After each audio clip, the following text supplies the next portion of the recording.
Hello everyone, welcome back to Assetto Corsa Competizione for this week's Coach Dave GT3 Sprint race in Low Fuel Motorsport. Now I've got to admit I'm feeling the pressure a bit for this one. I've spent the past week or two bigging up my newfound pace following a few changes I've made to my force feedback settings. However, all this confidence is based on one decent result at Suzuka last time out.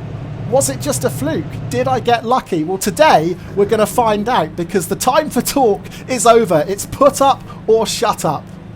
Now, I'm going to show you two races in this video and I'm not going to sugarcoat it. It's because I ballsed up the first one royally. It was such a promising opportunity for me to get a really good result and I absolutely blew it big time. You'll see what I mean in a minute. But I ended up being so frustrated with myself, I had to go back and give the race another try, just to try and redeem myself. Now, did I manage it? You're going to find out over the next 20 minutes or so. Right, let's dive into race one. And if I were you, I'd watch it through the gaps in your fingers. It's not pretty.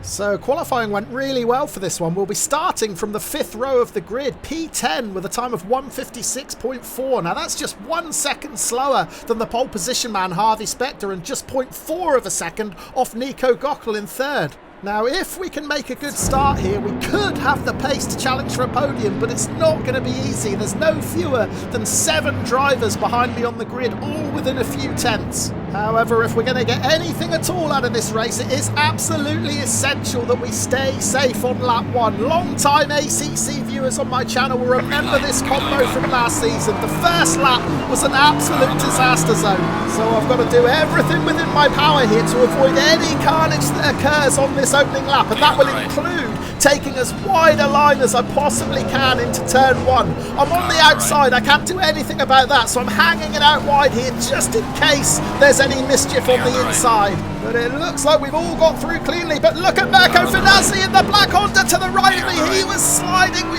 just managed to creep through. Then there was contact. My heart was in my mouth. I thought we were going to get taken out there. Thankfully, we've survived it.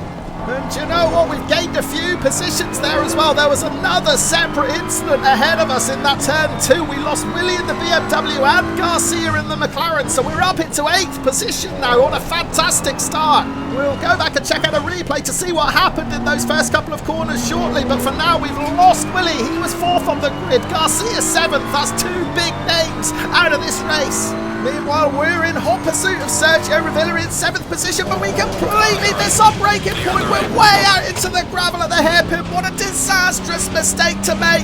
Halfway through lap 1, we've got no chance of getting back on track safely. The pack charging through. I'm going to rejoin on the racing line, so I've got to wait for a safe opportunity. Finally, we get it. But what a complete catastrophe. We find ourselves down in 21st position after such a promising start too. Well, I said we'd check out the replay to see what happened in these first couple of corners. I was hoping not to look at it this soon into the race, but we blew it on that opening lap. However, let's see what happened in turn 2. Keep your eye on that black Honda in the middle of the shot. He's going to lose the rear end into turn 2. He slides into us. Thankfully, we managed to hold firm there. It could have been so much worse. Yeah, look at that. A couple of other cars get taken out instead. We're going to ride on board with Alexander Arsentsov now. He manages to anticipate that collision involving William Garcia, but he's got no chance when the black Honda of Mirko Finazzi slides right into him and takes him out. Oh, I can't even bear to watch this mistake. I don't know what I was thinking. Completely lost my bearings. Had no clue where my braking marker was, and I paid the price dearly for that. There was no way to rejoin safely. Well, over the next couple of laps, I was forced to rely on freebies to try and regain some dignity, including this freebie from the number 24 McLaren, Michael Patrick, running wide at T1 there. Then a few corners later, watch this brightly coloured Ferrari of Pierre Chassang. He gets out onto the grass while defending from me. I was a bit worried about the rejoin there. I left him some space to get back on, and I'm glad I did. Another gift was soon on its way when the Mercedes of Michel Valido gets it wrong through this chicane. He just took too much of the curb on the inside. That unsettled his car and sent him into the tyre wall. Well, over the course of the race, I managed to get myself back up to 13th position, and we were slowly reeling in Nathan Clark to the point where we had a sniff of 12th position on the very last lap, particularly when Clark misses the apex in that hairpin there. Now this upcoming section is the part of the track where we're so much stronger than the Aston Martin. I've gained several tenths every lap, and look how much extra speed we're carrying through. However, Clark cleverly positions that Aston Martin on the inside. He's taking the defensive line to ensure there's no way through for me. I have to take a later entry into that left-hander, and again with this right-hander just to try and get on the gas faster than Clark, but I can't do it. There's no way through. So try as I might, I think this 12th position is just a little bit beyond us now, with just a couple of corners remaining here at the Nürburgring. We're relying on Clark making a mistake through this chicane. However, it doesn't look like he's going to. He's clean through there. He's quick through there. We can apply pressure around the final turn, but it's no good. Clark's going to bring that Aston Martin home in 12th. We've got to settle for 13th. Bitterly disappointing after such a promising start. Okay, let's check out the classified results. There we are, all the way down in 13th position, and a quick glance at my race pace shows what a missed opportunity this race really was. My fastest lap was at 1:56.5. Now that's quick enough that I should have been challenging Roman Merzin for 3rd position. Instead, we were all the way down in 13th thanks to a careless error on that opening lap. Well, I really need to redeem myself in this second race, but it's going to be so much more difficult because we've been put into a higher split full of faster drivers. Now check out those qualifying times. I've managed to go quicker than race 1. I put in a 1:55.9, but it's still only good enough for 16th position on the grid. By comparison, had I entered that qualifying time in race 1, I would have started 3rd. So I'm going to be up against it, no doubt about that, but all I can do is try and learn from those mistakes in race 1 that proved so costly. I'm going to be starting on the outside again, so I'll take exactly the same strategy as I did in race 1. We'll hang it out as wide as we possibly can into T1. This first corner at the Nürburgring can be really tricky with so many cars squeezing into the tightest of spaces. We hang it out wide, we'll probably lose a position or two. There's one, the black Audi. That's Max DBRX tucking it up the inside. There's a gap that's opened up in front of him again. Patrick Muller missing his apex there. So DBRX having another look up the inside. Muller's out wide. Will there be a gap for us to poke our noses into? There is, but it's not going to do us much good because we're on the outside for this right-hander. So we're going to tuck back in behind that colourful Audi of Patrick Muller. Meanwhile, behind me, there's another BMW, Sven Toby, who's going to swarm all over my rear end as we get on the brakes to come into this section. But we've achieved our first goal of surviving turn 1 at this first sector unscathed. I suspect we may have lost a position or two by hanging it out wide through that first corner, but I'll certainly take that at this stage of the race if it means we're still in it. The important thing now is not to make the same mistakes as before. We've already got further than we did in race 1, so that's encouraging. However, it's not going to be easy. We're going to be under all sorts of pressure from Sven Toby behind. He's looking really strong in the rearview mirror, and incredibly, we've not lost a single driver yet. There's not been one spin in this race. You can tell we're in a higher split than we're used to. Normally by now we would have had at least 2 or 3 freebies. But as it is, everyone is keeping it super clean. We find ourselves in 17th position. So yes, we have dropped 1 place from where we started on the grid, but we're right on the tail of Patrick Muller now in 16th. In front of him, DBRX in 15th, Patrick Hillen in 14th. We're in a good, strong position here to end lap 1 of the Nürburgring. Well, it's normally this point in the video where we'll cut to the replay to see highlights of all the carnage on lap 1, but there wasn't any. We had to wait until the start of lap 2 to even see a mistake. That's Max DBRX just getting it a bit squirrely through that stadium section. However, we weren't able to capitalise. Patrick Muller was able to. He was close enough to nip in front of that black Audi, but we've just got to tuck in behind. We've still got Sven Toby for company in the rearview mirror. Now, we saw in the first race that this upcoming section was my strongest part of the track. Well, it's not going to be on this lap because I completely messed my entry into the chicane. It's cost me loads of exit speed. Sven Toby challenging, so I switched to the defensive line, trying to emulate what Clark did to me at the end of race 1. However, I've not got the pace. Toby gets through, and that opens up a gap for Nathan Berry to try and squeeze his Lexus through. Berry on the inside now. We've got no choice but to give him space. He may even have a slight advantage coming going into this fast right kick. We've still got to leave space. We're going to have to get off the gas so that we make the corner. And now we're going to come under attack from Ole Sorensen in the Porsche. And it looks like Sorensen's got his hands full with Lucas Dommer. There's a car rejoining to the left, and that's the pole position man. So Patrick Harsendorf, the favourite to win this race, has stacked it at the end of lap 2. Well, let's see what happened. Keep your eye on that white Honda in the background. That's Lucas Pitch trying to move up the inside. He was late and he runs into the blue Porsche. Start of lap 3 in hot pursuit of Nathan Berry. Hard onto the brakes as we approach T1, and it looks like there's a car sideways on the inside. We've got to take avoided action as Berry's hard on the brakes to avoid getting collected in that. We've got around it just. I think we might have lost Berry. Well, just 2 corners after that contact with Harsendorf, the white number 13 Honda of Lucas Pitch was at it again. This time he tags Max DBRX. Now, Max was able to survive just, but Nathan Berry behind wasn't so lucky. Watch Berry in front of me. He apexes the first turn. He sees the car in front of him. That throws him off and he loses the rear. Well, we're only halfway through lap 3 and already I feel like I've completed an endurance race. The intensity levels in this higher split are insane. I am having to push to my absolute limit just to stick with these guys, and we're not even in the top 15. Well, we're chasing Lucas Pitch. He's having a look up the inside of DBRX there. I'd be worried if I was DBRX. We've seen what happens when Pitch decides to have a look up the inside. It rarely ends well. I always try and assess the drivers around me to see how clean or reckless they may be so that I can decide whether it's safe to battle with them. I've not got much confidence in Lucas Pitch at the moment. I'm worried for Max DBRX here. Pitch having another look up the inside into the chicane. There's no room.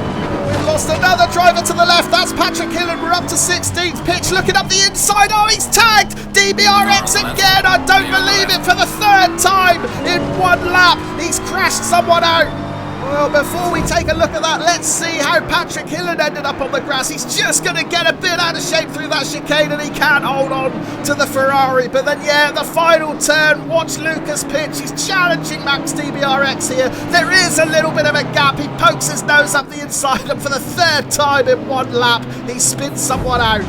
On to lap 4 then, and there's certainly no let up in this intensity. We're just 0.4 of a second behind Lucas Pitch, 0.3 of a second in front of Lucas Dommer, and Pitch is going to get a little bit sideways into turn 2. We get too close. That causes us to get sideways as well. Now that's given an invitation to Lucas Dommer in the BMW. He's going to run it around the outside. We're going to fight valiantly to try and hold this position, but the odds are against us here. We were hung out too wide.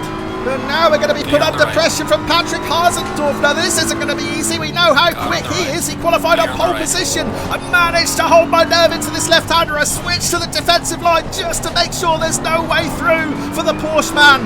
But dear me, these higher splits are punishing. You make the slightest mistake and there are 2, 3, 4 drivers right behind you ready to pounce. Speaking of mistakes, I make one here. I saw Harsendorf in my rearview mirror feign a move up the inside. It spooked me. Yeah, I've got to admit, when I saw Harsendorf make this move, my immediately thought was he was going to dive bomb me. He wasn't. He was in complete control. He probably wanted to fluster me and it worked. Well, on the next lap, we did gain 1 position back when Patrick Muller crashed out, and guess who caused it? Once again, Lucas Pitch running into the rear of a car. He really needs to sort out his racecraft.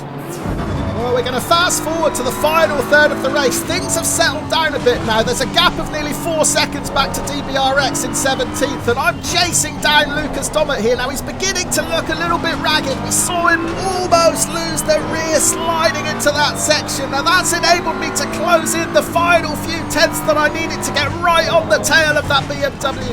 Into the hairpin, he runs it just a tiny bit wide, misses the apex. Now we can challenge. And we know we're quick through this upcoming section, so as long as I can stay right behind him, we may have a chance to pounce. However, it looks like we might have met our match. Look how quick that BMW in front is. Dommer opens up a 10th or 2 there. We've got no chance to match him. Oh, we just get a little bit of a slide on coming through there. I was a bit greedy on the gas, trying to find any extra bit of speed I can. Then we clipped the gravel ever so slightly on exit. That's going to cost us some speed down this back straight. The yellow flags are out. There's been an incident in front. I hope this doesn't play a part in the battle with Dommett. We come through the chicane. There's the car rejoining on right in front of us. We have to get off the gas and get off the racing line to get around him. It's cost us a valuable few tenths. We're now back to 1 second behind. Yeah, watch Linus Gustafsson in the white Honda. He's trying to make a move up the inside, but he just gets squeezed out. Oh, now it's Dommett's turn to run a little bit wide into this section. That's surely going to cost him some speed. This is our opportunity to close that gap back down. We're now right onto the tail of the BMW coming into this left-hander. Just 0.2 of a second the gap.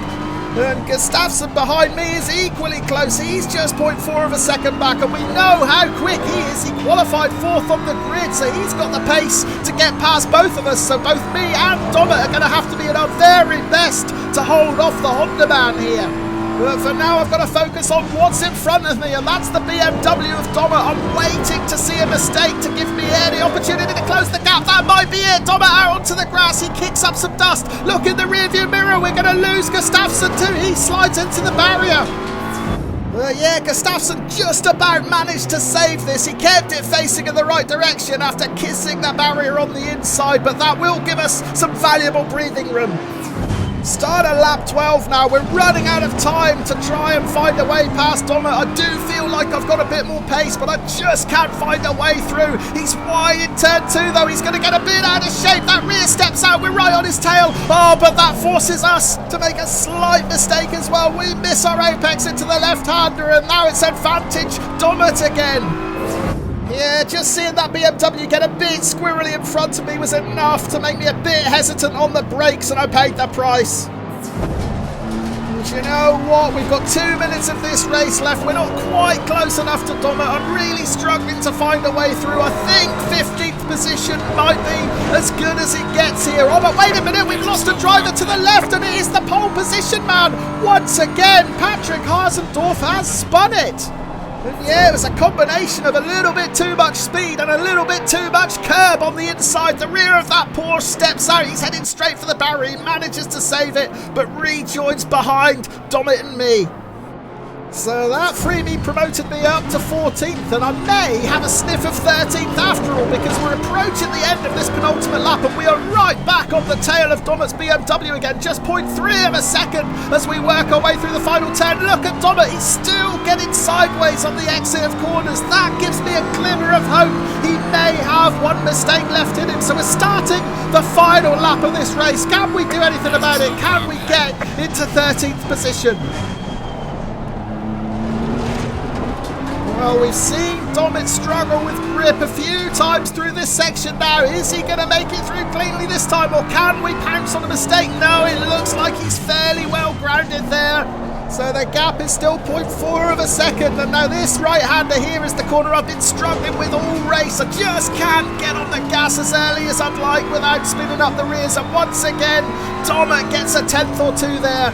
But he's going to see me close behind in his rearview mirror. Hopefully that'll put him under a bit of extra pressure, and he has missed the apex into this right-hander. There's a gap up the inside. Can we get on the gas a little bit earlier? We're now right on his tail. We can pick up a bit of extra toe. I'll move to the inside. Can we get far enough alongside to make a dive up the inside? No, we can't. And we couldn't be any closer now. We almost touch exiting the hairpin, and I tell you what, Hertzendorf behind will be rubbing his hands with glee. He was 2 seconds back just a minute ago, but he is more than half that deficit, just 0.5 of a second back now for the pole position man. Meanwhile in front, Dommett was good through that section. We can't close in at all we can do now is apply pressure through this section. 0.3 of a second. Oh, I'm just going to run it in a bit too hot. We missed the apex of the right-hander, and now all of a sudden we're under pressure from the Porsche of Harzendorf. We're side by side. I can't close the gap now. We're too close. I'm going to have to give him space. We're still side by side. Who's going to be the bravest into the chicane for the final time? Harzendorf's later on the brakes. He takes the position, but it's compromised his exit speed. We've got one opportunity. We're out onto the grass to try and get around the outside. We almost lose it into the final turn, but we gave it everything there to try and snatch that 14th position back. But ultimately 15th is as good as it gets.